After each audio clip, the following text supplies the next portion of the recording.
Hey, I'm Brian Gagliano with Greenlight Surf Supply. In this video, I'll show you how not to sand. We don't need to sand this board.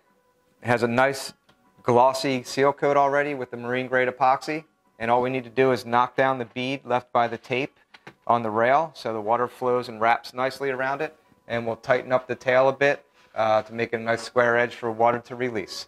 Now all we need is the Greenlight scraper tool, and then we'll just shave off any excess resin and we're good to go surf. Let's do it.